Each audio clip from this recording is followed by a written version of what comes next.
Olá, meu irmão e minha irmã, graças e paz do Senhor Jesus. Estamos aqui continuando a nossa série devocional, hoje com o tema Despojamento e Transformação.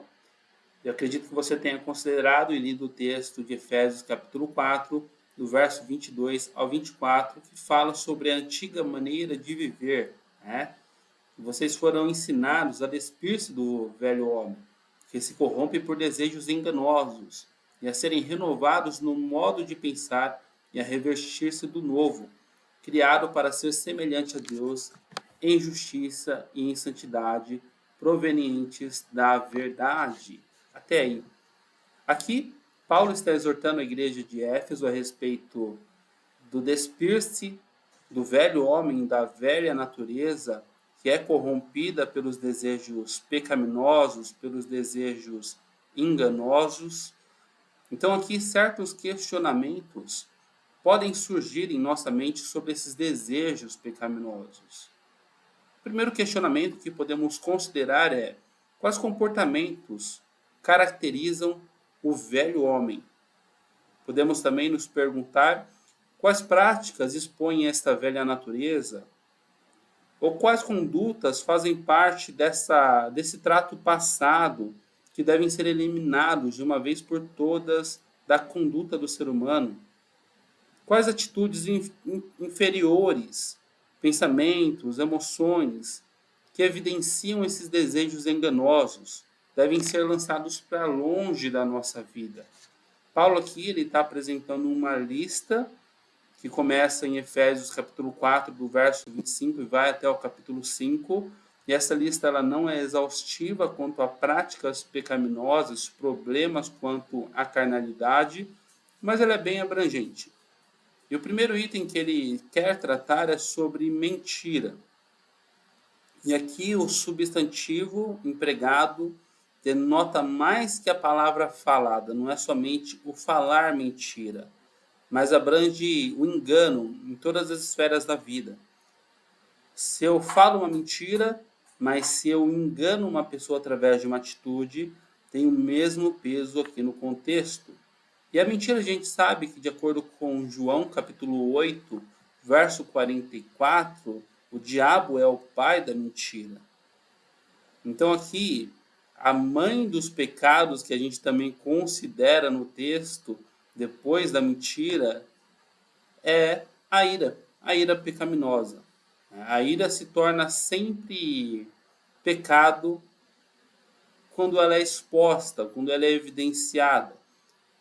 Ou seja, quando ela quer lesar alguém, prejudicar uma outra pessoa, resultando em divisão de relacionamento. Segue-se também do furto, né? Que não significa somente tirar o bem de outro, roubar de outro. Mas um exemplo, tomar o tempo de outro, aproveitar-se do trabalho de outro por causa de preguiça. E aqui então também ele segue falando sobre palavras imorais, né? Que não se trata de pecados somente sexuais, mas ele fala de amargura, indignação, gritaria, ira, calúnia, blasfêmia, maldade, imoralidade sexual, impureza, cobiça, obscenidade, conversas tolas, gracejos imorais, ganância, idolatria, insensatez e embriaguez. Tem um outro texto que tem correlação também a este, que tem uma lista também de pecados, é o texto de Colossenses, do capítulo 3, onde ele acrescenta desejo maligno, né? Em outras palavras, o apóstolo Paulo está enfatizando algo interessante. Ele está enfatizando as obras da carne, que são manifestas. Basicamente, no texto diz que a imoralidade sexual, impureza, libertinagem, idolatria e feitiçaria, ódio, discórdia, ciúmes e assim por diante. E no final do texto do capítulo 5, do verso 21, ele fala: Eu os advirto como antes já os adverti, que os que praticam essas coisas não herdarão o reino de Deus. O fato é que você pode considerar, meu irmão e minha irmã, que Cristo ele nos libertou do poder do pecado, de acordo com Romanos 6, do verso 14 ao capítulo 8, do verso 2. E assim então, sendo libertos do poder do pecado por causa do sacrifício de Cristo, nós podemos mortificar a nossa natureza caída, a nossa natureza pecadora. Então, a responsabilidade de nos despojar do velho homem, nos despojar da nossa natureza caída, corrompida, é a nossa responsabilidade, dependendo da graça do Senhor também. Então, o Senhor já nos capacitou para isso. De acordo com 1 João 3,8, que diz: para isso o Filho se manifestou, para destruir as obras do diabo. Então, Deus tem um poder transformador através do sacrifício de Cristo, feito por nós, para transformar-nos do poder do pecado, para nos livrar do poder do pecado, para nos ajudar a não ceder mais à velha natureza, aos desejos pecaminosos da carnalidade. Então, meu irmão, minha irmã, considere que você tem tudo o que é suficiente na sua vida para não recorrer mais ao pecado, para não se inclinar mais ao pecado. Você tem Cristo Jesus, o sacrifício de Cristo, que destruiu as obras do diabo. Você tem o poder de Deus, que te libertou do pecado. Você tem a graça do Senhor sobre a sua vida. Portanto, você não precisa mais recorrer aos desejos da sua carne, mas antes viver em santidade, em temor e tremor ao Senhor. Responda essas perguntas então para a sua reflexão.